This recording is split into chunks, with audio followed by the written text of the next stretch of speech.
Welcome back to another episode of DIY Projects with Charles.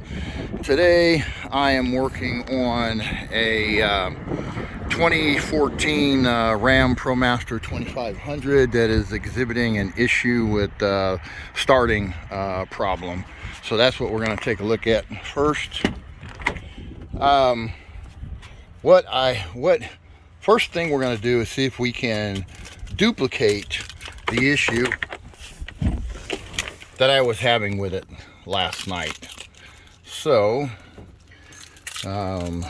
let's see if we can get it to act up again, and then we can figure out where to go from there. So what it was doing was the lights would come on in the dash, and then it would just act like it didn't want to start at all. Click click kind of a thing. So we'll see what it does this morning. Okay, all right, so you saw it. It did start that time. It struggled. Usually when we see this type of situation where the lights flash or the lights dim on the dash and they completely go out when you're trying to crank it, typically is a wiring connection issue, like a bad ground or corrosion somewhere on either the positive or negative side. So that's what we're going to take a look at today, see if we can figure out exactly what's causing that and fix this issue. I should also mention that sometimes this problem is caused by a bad key fob battery. So sometimes if you just swap out the battery or you switch to a different key fob, that sometimes will make a difference. So let's try that first. Okay, so now I have the second set of keys with the second key fob. Let's see if I get anything different with this. Hang on. No, pretty much same thing. So that tells me it's probably not a key fob issue. This is probably wiring related, which is what I first suspected. So let's dig into it.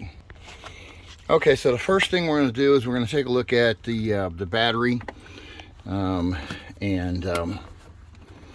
see if we can figure out what's going on with this. So we can just get the battery cover out of the way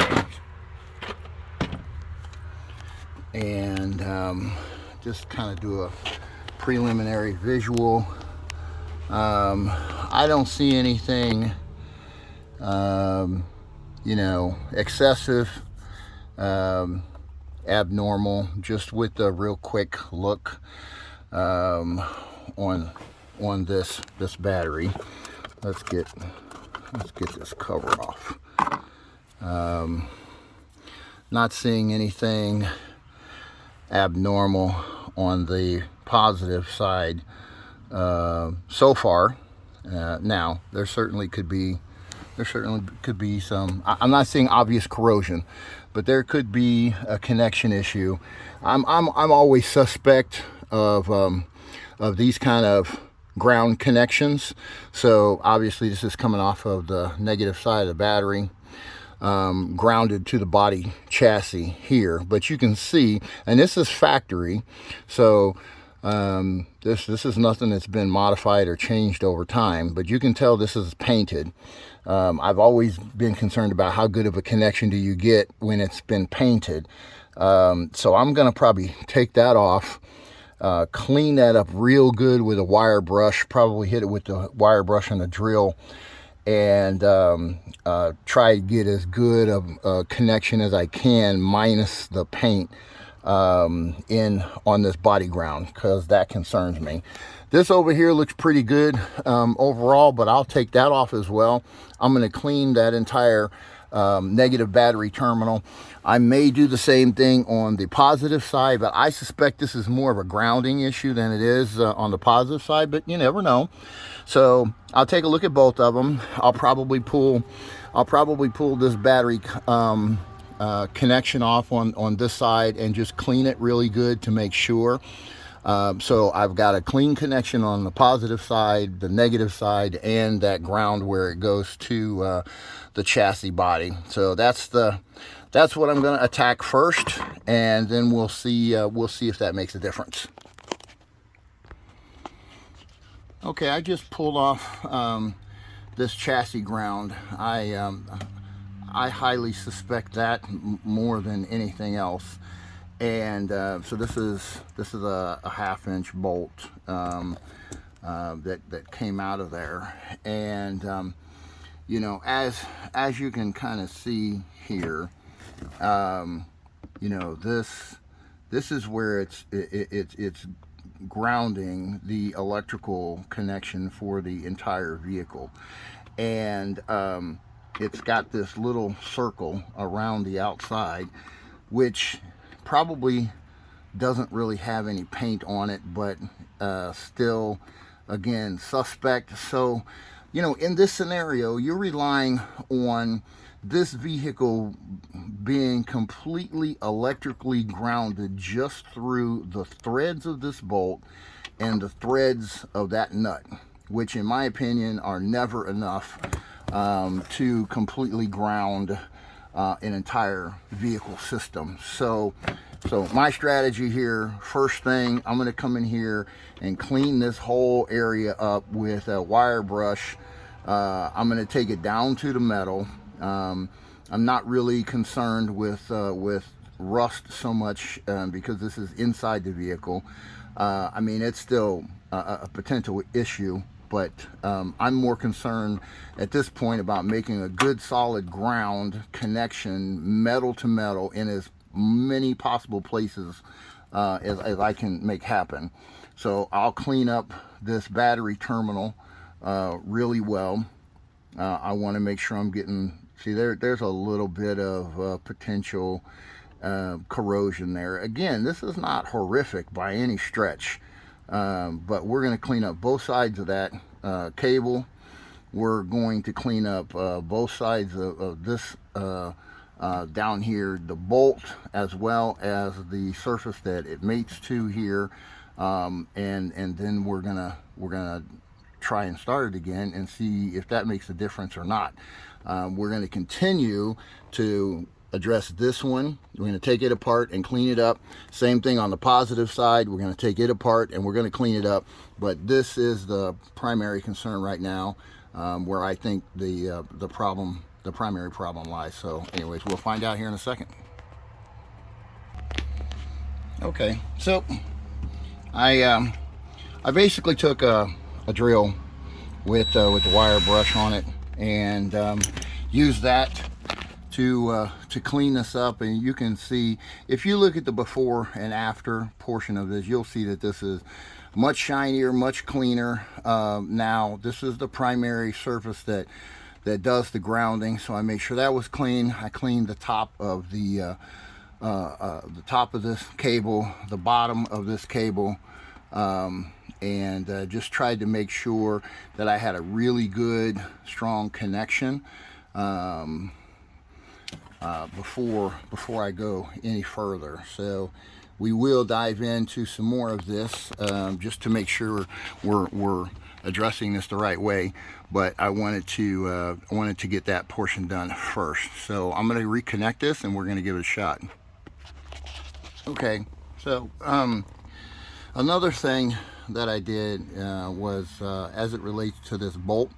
This bolt had white paint all over it, which theoretically shouldn't affect anything because the paint's on the top side of this and the actual ground connection is on the bottom side and through the threads. But I feel more comfortable just stripping it off, so I put it on the bench, my bench grinder, and with a wire wheel, and I just I went and cleaned up this surface area here where this is where your connection is made, and then also on the threads. So I cleaned the threads up real good to make sure there was no dirt, grease, grime, anything like that. So the threads are clean, the threads are good to go. And this is about as good as a possible ground connection as you can make here. So that's what we're going to go back with, and we're going to see if it makes a difference. All right, this is what it looks like with all the paint removed and all back together, and we're going to give it a shot in a second and see how it works out. Okay, here we go. More moment of truth here. Let's see if it had any effect, or do we need to dig deeper. So, one more time here. Kill the music. Give this a shot.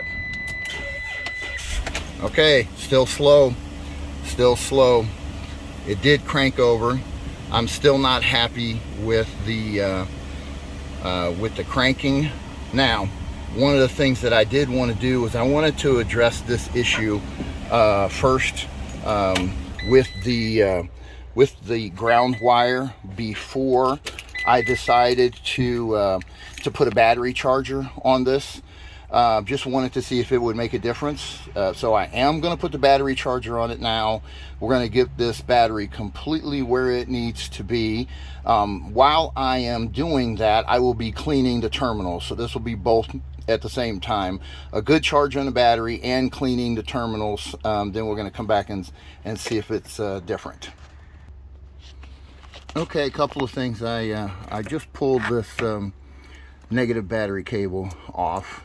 And that's not the greatest connection here, so I'm going to clean that up good. Also, now this is my personal vehicle, and I tend to use these anti-corrosive battery pads, and while I don't see a ton of corrosion here, I do see that it could be cleaned up on this terminal. So I'm going to hit this with a battery brush, a wire battery brush. I'll clean that up real good. Same thing with this side of the cable, and I'll do the same thing on the positive side, and we'll go from there. Stay tuned. So, in case you haven't seen how these get cleaned, this is a battery terminal brush. This is the other end of it. So you assemble it when you're cleaning the terminal here, back and forth to get a good clean surface on that one. So I've done that one already. Then you take it apart and you use the brush feature to clean the inside of the battery cable itself. So that's the process. I just figured I better show it on camera in case anybody hasn't done it before.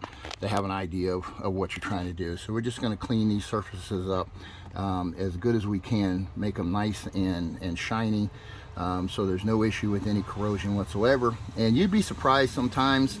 It doesn't look like there's real corrosion there, but it's enough to cause an issue. And it starts this way and it gets much worse. So the earlier you can address this issue, the better off. Stay tuned.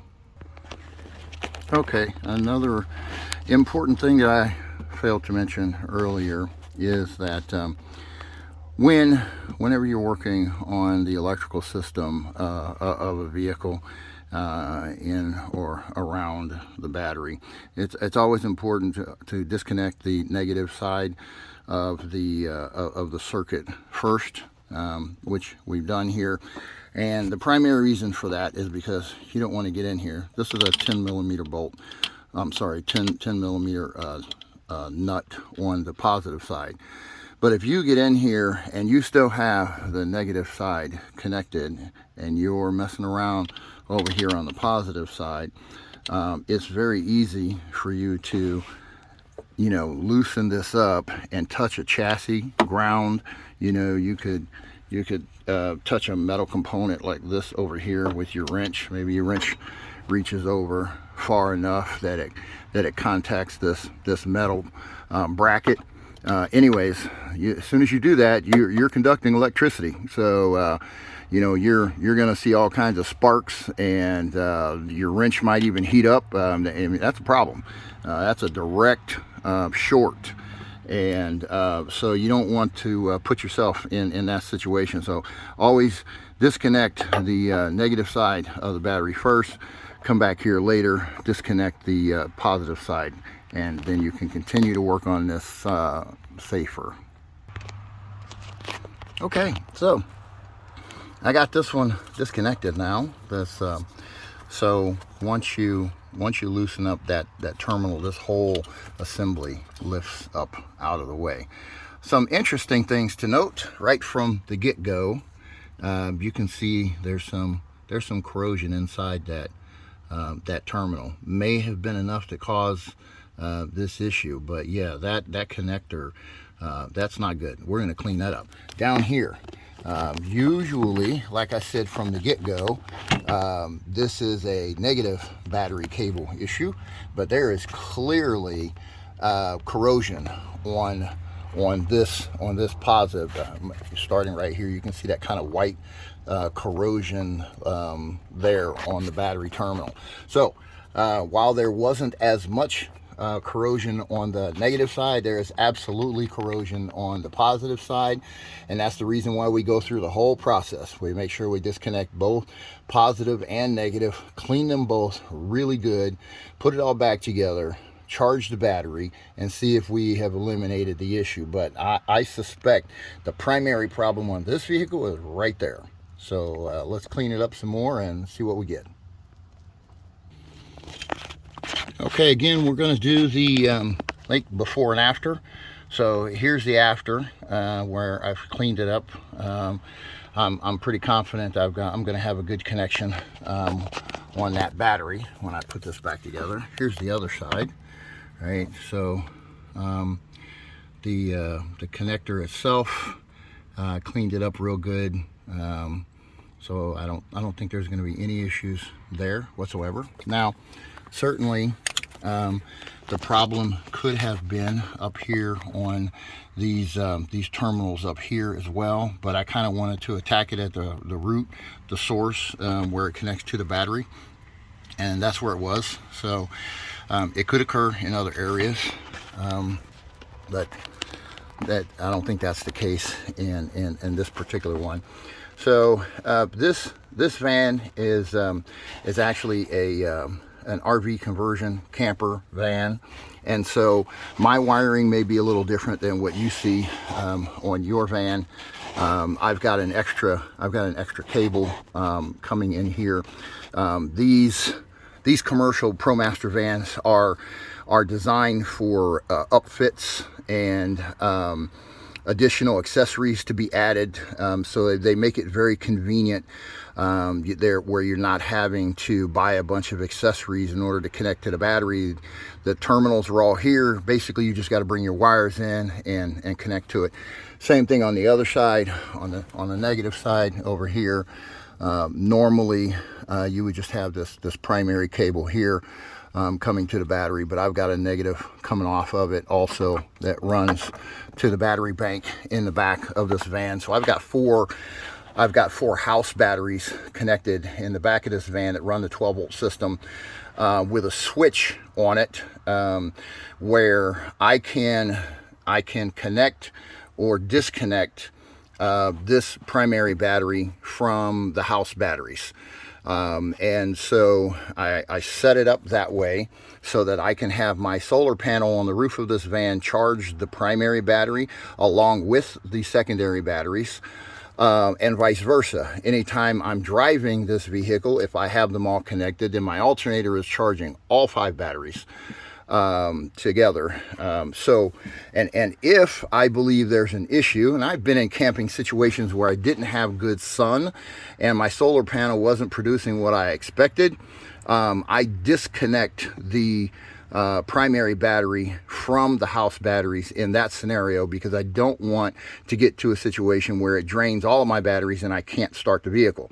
So you know, that's the reason why I put a switch on it. I wanted to be able to have some versatility and connect and disconnect as needed depending upon the situation. So again, I'm going to finish putting this all back together. I'm going to put the battery charger on it, give it a good charge, and we're going to come back and give it a start and see how it works.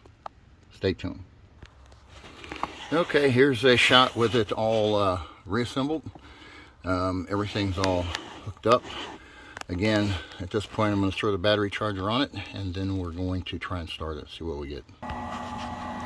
Alright, got the battery charger hooked up and doing its thing. I happen to really like this brand of battery charger, these Noco Genius chargers.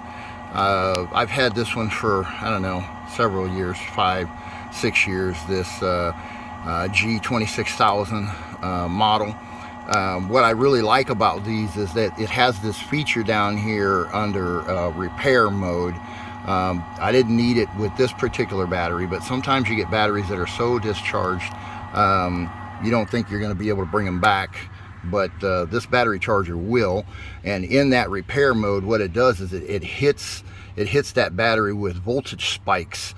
And the idea behind the voltage spikes is that it knocks off some of the corrosion that you get on the plates inside the battery itself. So it does kind of repair a battery that you would probably normally have just trashed. So at any rate, it didn't need it for this particular charge. In fact, it looks like this one is going to be 100% very, very shortly, and then we're going to try and start this thing.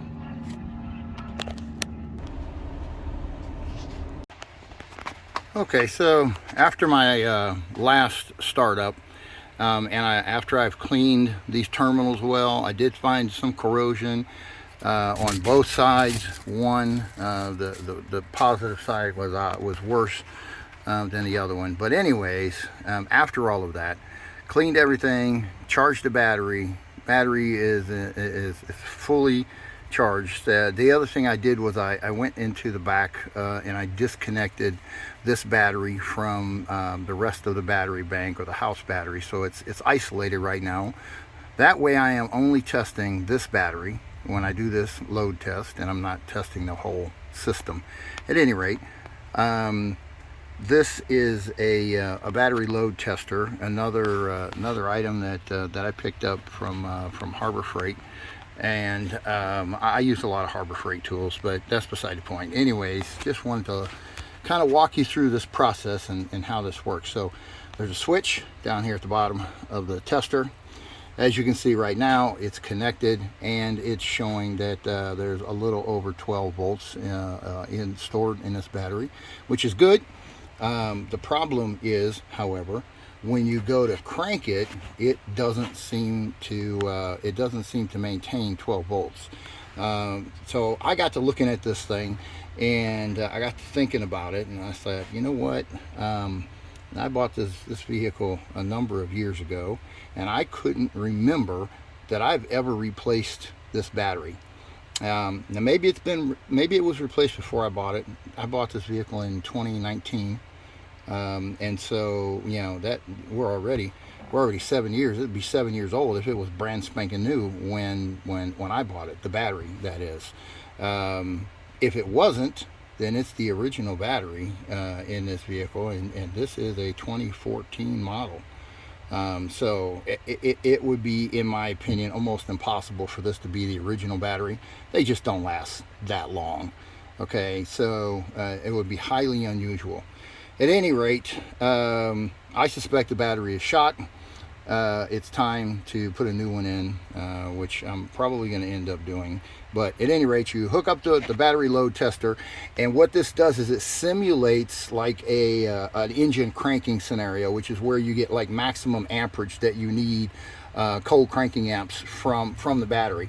So it will measure whether it can handle the cold cranking amps. And you can see right here it says battery capacity is in CCA, or cold cranking amps. So that's what we're trying to measure here with this starter test. So here we go. Gonna flip the switch and we watch what happens. Okay. All right, there it is. It drops down to about 8 volts. It's in the bad area. So whoa. Looks like I got a little paint or something on that load test that on the load tester that was kind of smoking a little bit as I was doing the test. So as it was getting amperage through that circuit up here. You see where it's vented. As this coil wire in here was getting amperage through it, it was burning off some residual oils or something from manufacturing. This is brand spanking new, first time I've used it. So at any rate, that it looked a little concerning. It really wasn't, but at any rate, the bottom line is it tests bad. It shows still 12 volts, but when you hit it with the cold cranking amp load test, it does go bad. So this battery is getting replaced, and then we'll move on, and hopefully we won't have any more issues, and I won't get stranded at the gas station anymore. Thanks for watching. Welcome back to another episode of DIY Projects with Charles.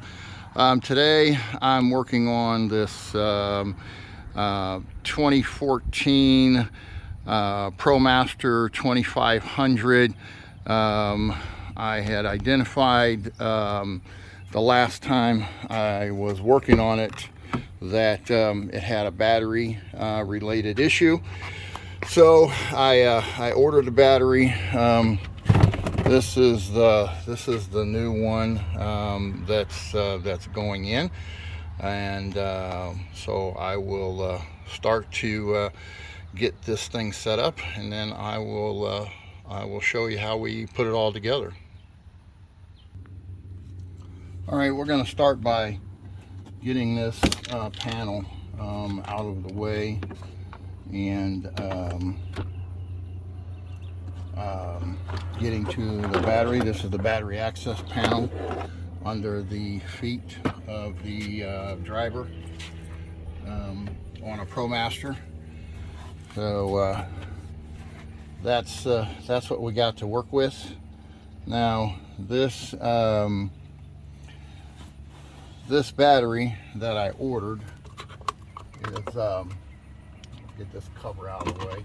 This battery that I ordered, I had to take all of the measurements up front, because this is a tight space. You know, sometimes you know, you'll get vehicles that where you've got some opportunity to for some there's room, and you can manipulate the battery within that room, but I'm restricted here on this one as to the battery size. So depth as well as length and width all came into play here in determining the right size battery for this. So hopefully the one I ordered is going to fit. It looks like it is. I'll take a couple more measurements before I start disconnecting things, but that's where we're at the moment. I just went back and remeasured, and this the battery that's going in place, the replacement battery, is a little taller than the original. Outside of that, though, it looks like it's going to fit. So this bracket here may come into play as a potential issue because it's based on the height of the battery. So whether I use it in that exact configuration or if I don't use it at all, really, I guess, kind of depends on how much room I have when I start to put this thing together, because I'm pushing the height limit.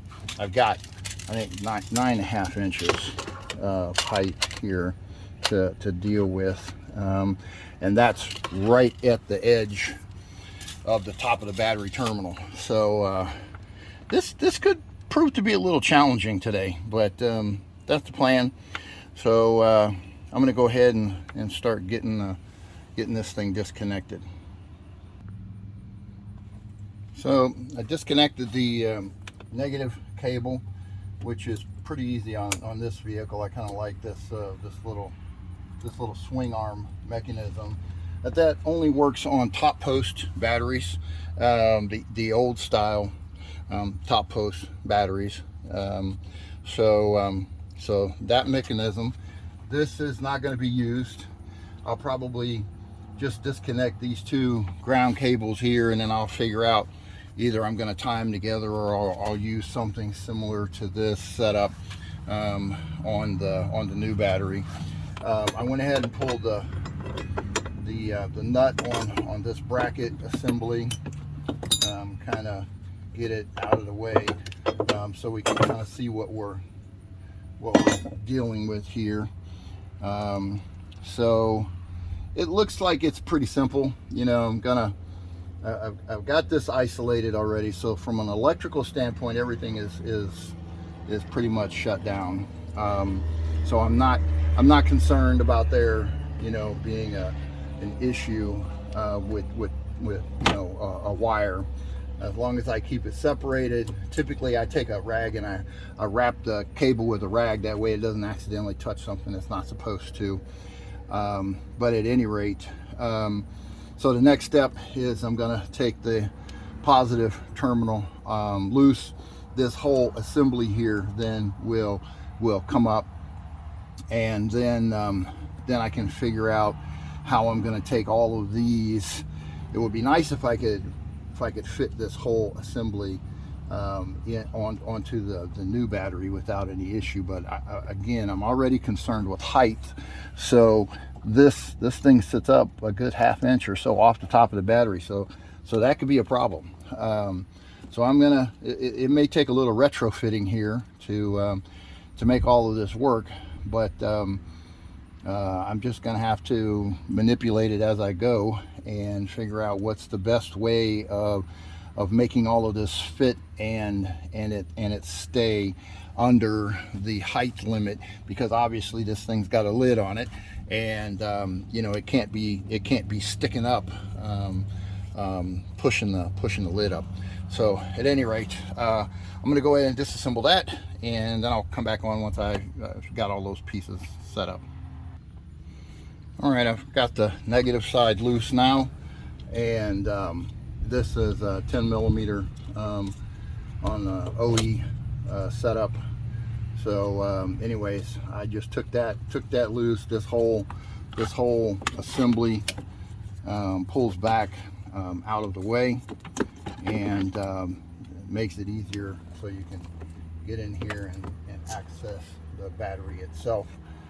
So it's just a matter of lifting it up out and preparing the new one to go in place here. Okay.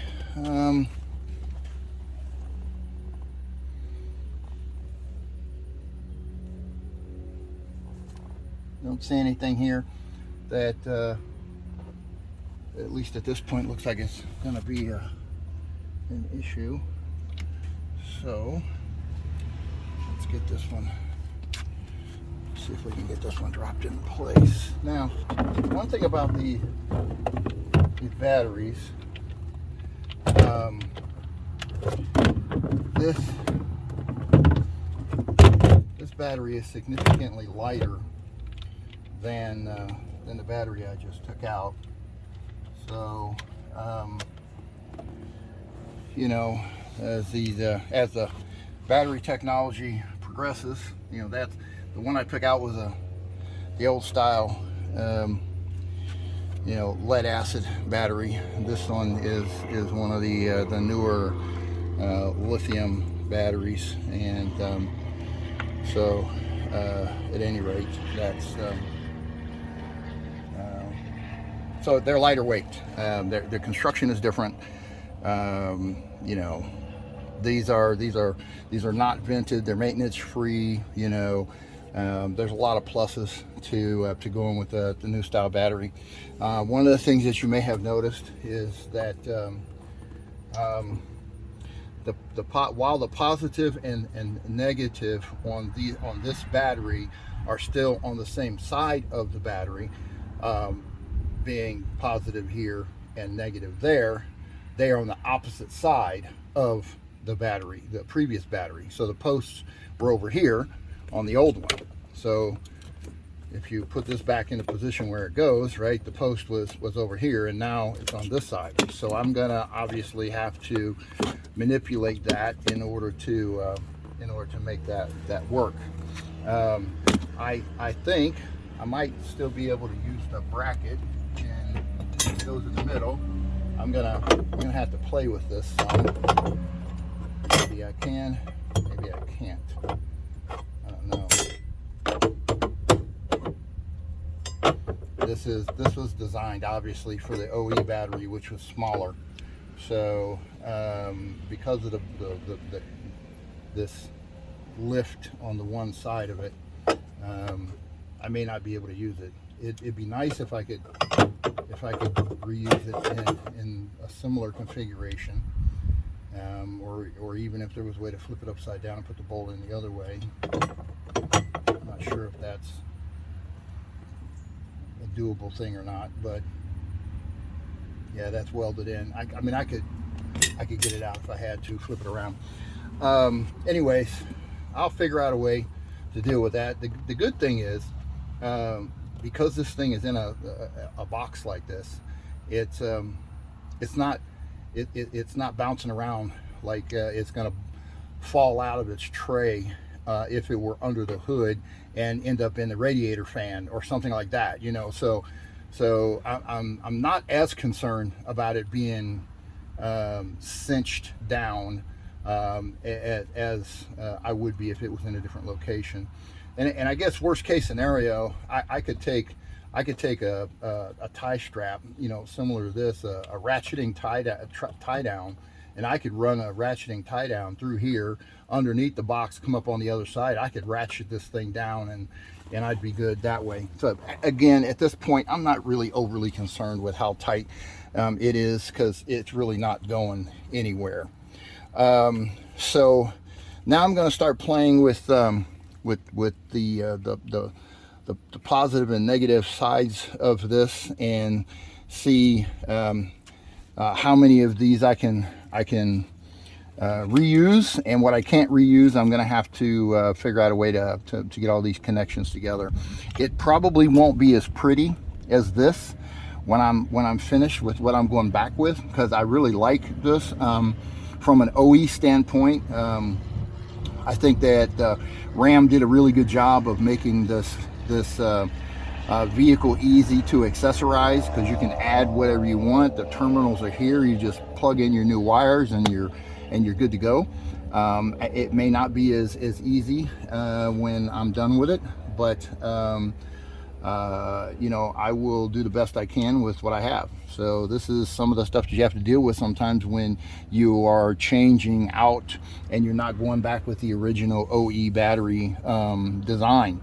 So this battery is the primary starting battery for this vehicle, but this vehicle is also a camper van, and I have additional house batteries in the back that are charged off of the solar panel. So I wanted to be able to tie this battery in the bank with all of the rest of them, and going with a deep cycle type battery that you can charge. I mean, you can recharge these things like 15,000 times. Anyways, this battery will probably last a good 10 years versus the other battery maybe I'd get 5 out of. So anyway, that's one of the reasons why I decided to go with this style. So there's some things, there's compromises, and there's pros and cons to every one of these type of changes that you make, or modifications that you make. But so that's kind of where I'm at with this one. I'm going to continue playing with this. I'm not going to do that on camera. I'll come back with whatever it is I came up with as a final connection point, and then I'll show you what I got. Okay, so this is what I came up with. I reused as much as I could from the original configuration, and so I took this centerpiece out of the original one, There's a couple of fuses here I wanted to make sure went back in the system. You want to make sure you don't remove stuff like that, because that could potentially be an issue. But I took my cutoff saw and I sliced off the end of this that connected to the old post style terminal, so I could reuse this. So I still have the option of coming back and adding accessories without it being all cluttered. So that's basically it on the positive side. On the negative side, it's just these two posts. So I'm gonna just put those two together on that, and it should be good to go. And at this point, I believe once I get everything mounted, it will all be low enough here that it shouldn't interfere with anything as far as clearance is concerned. So I should be good to go. So I'm going to go ahead and put this back together, and I'll show you what it looks like when it's all completely assembled.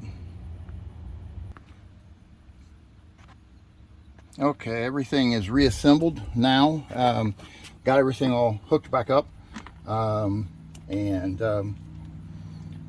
try to keep everything nice and tight to the battery, so I didn't have any issues with this cover. You know, when you're doing this, you want to make sure that when these go back, the bolts for the battery terminal, any of them actually, but these are the ones that seem to be the most common, that they're loose. Make sure these are nice and tight, they're clean, so there's no issues with corrosion or bad battery connection, because a loose connection causes all kinds of electrical problems. Electronics, the computer systems don't like that. Whether it's a loose ground or a loose positive, doesn't matter. Not a good scenario. Make sure all of these are nice and tight. Everything is squared away, and you'll be good to go. So I'm pretty much wrapped with this one. I decided not to do the strap. If I decide that it's an issue, which I don't think it will be down the road, then I can always bring that back and add it later. No big deal.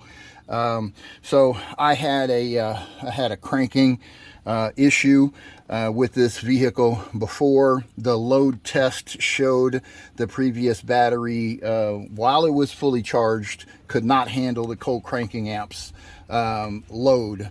So now that everything is back together, I'm going to go ahead and try to start it and see if it starts the way it's supposed to. Okay.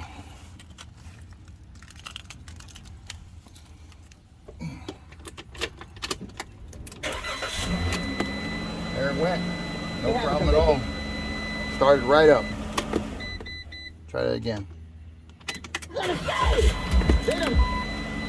Awesome. Love it when it does that. Everything's good to go. Happy with that. Obviously, I got to go reset, you know, all of the radio memory, the clock, all of that stuff that you have to typically do whenever you disconnect the battery, for as long as I had it down. So I say all in all, this was maybe an hour modification, and a good chunk of that was not really swapping out the battery. The battery part of it was actually pretty simple. The biggest issue was the modifications that I had to make to basically get rid of this original box, because it's set up too high, and it just was going to be an issue with clearances, because this replacement battery is taller than the original. So I took a cut-off saw to this original terminal, and I cut off the post part that fit on the other battery. I did the same thing for the negative, even though I didn't actually use it. But I guess if I needed to down the road, I could. At any rate, that's it, and it turned out great. I'm happy with this repair, and moving on to the next project. Thanks for tuning in.